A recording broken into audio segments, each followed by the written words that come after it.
Hello and welcome to the Game Changer series of interviews for Global Entrepreneurship Week supported by Business Crowd. Today I'm pleased to be interviewing Lisiane Ndong, who is the founder of the ethical fashion brand Supplier. So welcome, Lisiane. Hello, welcome everyone. Very happy to be here, and thank you for Laura to give me the opportunity to tell my story. Yeah, okay. And so tell me a little bit about how you founded the brand. Okay, so the brand Supplier is currently a joint venture between three different brands, which are Togal, Sapele, and Nilare. So I started my own brand, Nilare, 3 years ago. I was alone. I was doing everything from marketing, design, and everything in between. Mm-hmm. And down the line, I had the opportunity to meet other women that were doing the same kind of business I was doing, which are offering beautiful design products, but made in Africa, made by a group of different craftsmen. And we all have the angle that is to support craftsmen, designer made in Africa while offering beautiful products with stories. And the company Sapele, which is now the joint venture, has been developed since January. And we have a website, an e-commerce website where we sell our products. And we also have a boutique showroom in Notting Hill, in the west side of London, in Portobello Road. Oh, wonderful. And so what did you find about collaborating with these women? How did that help you advance and grow your business? It really helped me because, first of all, now I'm able to focus on what I'm good at. My strength is marketing. I love marketing. And now I'm focusing on the marketing and the communication side. One of my partners has many years of experience in finance. So now she is the finance department. She's dealing with everything relating to finance. Mm-hmm. One of my other partner has work experience. She's been working in product development for many years, and she really focus on the design and the different side of the product development. And another colleague of mine, she is really into finance, creativity, etc. So to be able to grow, we are being able to be more productive, to focus on different area and grow faster, because now we are focused. We are not juggling by doing different things at the same time. Yeah, and you've formed a team where everybody is playing to their strengths. Yes, definitely. Yeah. Mm-hmm. And what did you find before that were the biggest challenges for you in your business? The challenge was to be able to be productive, to be able to have real achievements at the end of every month, because when you end up doing many things at a time, sometimes you don't feel that you have achieved a lot, because obviously one day you're doing your finance, the other day you're doing your social media, the day after you're designing your products. So at the end, sometimes I felt this frustration because I felt that I didn't achieve that much, and now I feel like I achieve more things in the short period of time, because now I'm focusing on one area. And yeah, the challenge was doing too many things. Mm-hmm. And how many businesses have you been able to support in Africa through bringing the products to the UK market? Around 10 different communities. Mm-hmm. We work with 15 different countries, and those people tend to work in small different workshops. So by today, combining the different brands and different companies, we have been working with 10 different groups of craftsmen, I would say. Wonderful. Yeah. And so your client base is obviously growing, and as well as the physical retailing, you're using e-commerce to successfully grow your business. Do you just supply in the UK, or is this a business where you are supplying people globally? Yeah, we are supplying people globally. Market is the UK, obviously, but we also have a growing market in the US and in France. Mm-hmm. and also we have some customer in South Africa.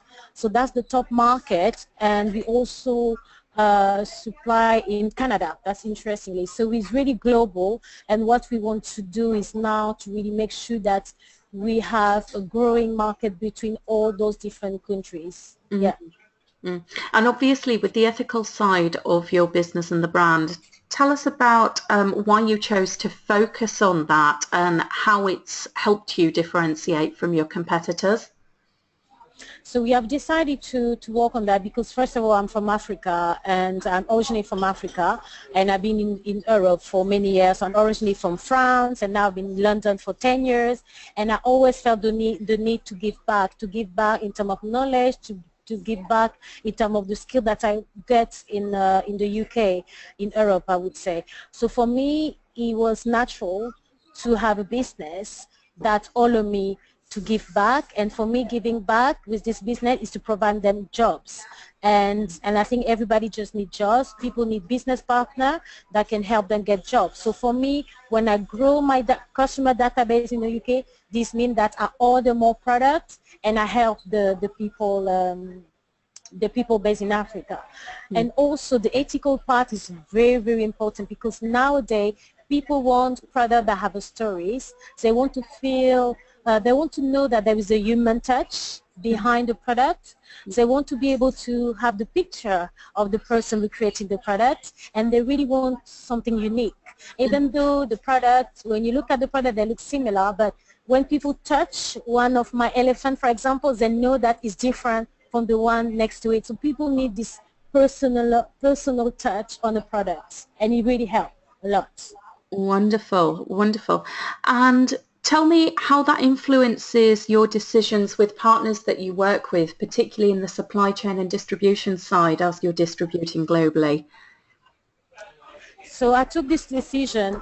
You mean how I decided to work with a supplier? What's Yes, the because decision? obviously Yeah. ethical and sustainable values are very important to you. Does that influence your supplier selection processes?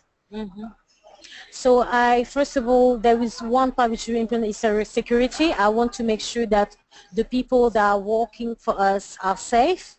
I make sure as well in terms of the salary, I make sure that the salary are fair, and also make sure that there are people who are really motivating to really offer good quality, because my customer base are mainly in Europe, and I want to make sure that the supplier also are able to offer the highest quality possible, and that they're able also to respect the security and the safety of the team. So that's the main area that's really important for me. Quality, security of the people producing the product, and making sure that in terms of pay, they are paid fairly. Yes, so very much the hygiene factors of business and Yeah. management of Yeah. people. So it's so important to get that right, to keep people when you're creating a business engaged. Yeah. Yeah, Yes, and obviously. yeah. So tell me about your ambitions for the brand.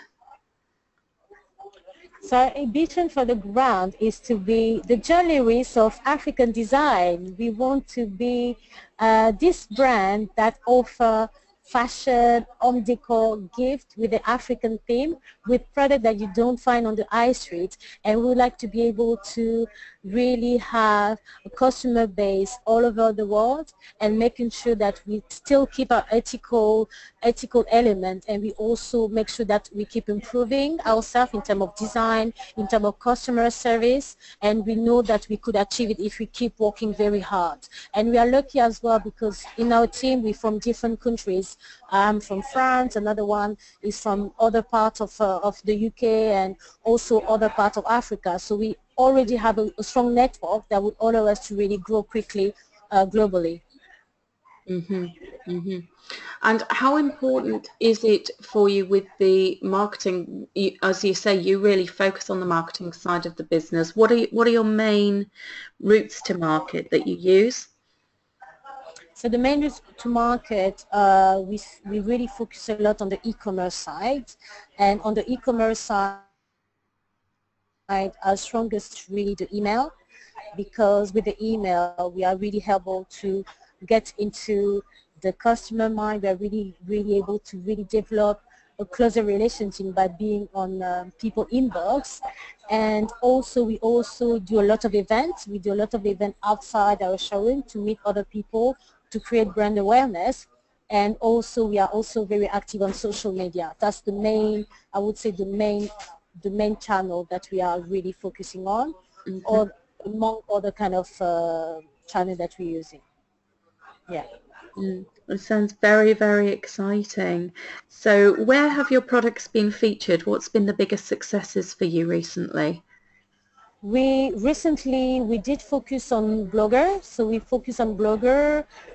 We've been on few blogs, and I know that at the moment we haven't really focused on the I could say the PR side of it. We really want to make sure that our product is right, our marketing is right, everything is right before really doing a big PR outreach. At the moment, it's not the focus right now. I know that that's the plan for next year.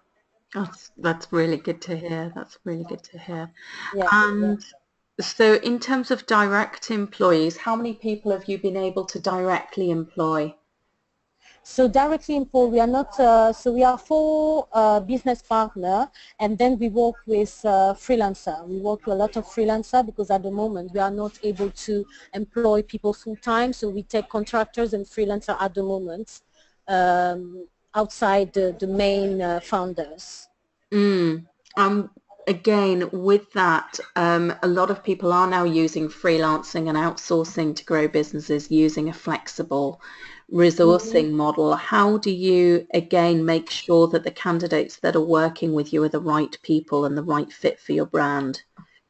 That's a very good question because it can be challenging because it's really hard to find the right fit.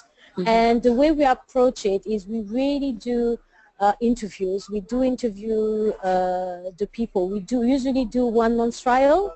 Mm-hmm. We tell them, okay, we're going to do a 1 month trial. If it works, we keep going with the freelancer. If it doesn't work, we don't work with them. And also in terms of delegation, I'm very strict on delegating. I really spend time to make sure that the freelancer understand what I mean.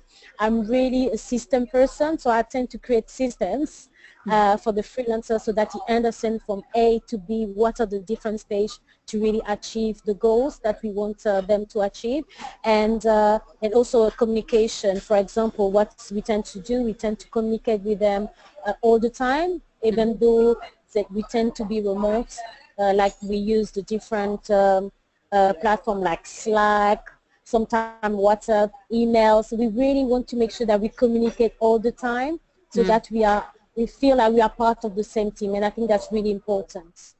Oh, that's great. And as a woman in business that's successfully growing a business and with your co-founders also being female, what do you find are the biggest challenges as a woman running that business? And also, what are the real positives and strengths that you get? The positive side is being a woman, we understand one another. The communication is more direct. So this means the communication is really direct. So we make it easier to really give the message about what we want. The challenge is as a woman, we have so many things on our plate that sometimes it's hard to manage everything. So for example, we are all moms, we are all wives, so we have those kind of our life that sometimes make us more stressed, maybe, and also the fact that we came together is also a good thing because we are more supportive as well. When you have a little bit of stress, it's easier to communicate this way to a woman, and she tends to be more supportive because she understands you. So I could feel there was our challenges, but the fact that we are women, we are able to really just edge those challenges. Yeah. So it's really good to hear an example of women working together and supporting women. It's so important to have that in business. So thank you so much for sharing your story with us today. And where can people find out more information about your products?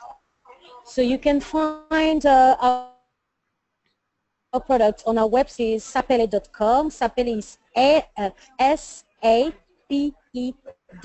SAPELLE.com.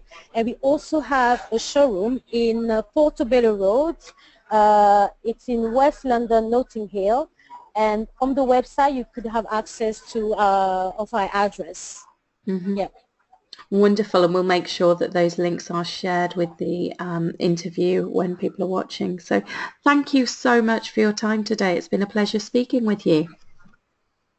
That's a pleasure. Thank you very much, Laura. It's really a pleasure to share my story, and I love doing that, and I always love inspire other women. I hope that I did inspire other women, and I'm happy to discuss, and if people want to get in touch, they can contact me by email. That's very inspiring.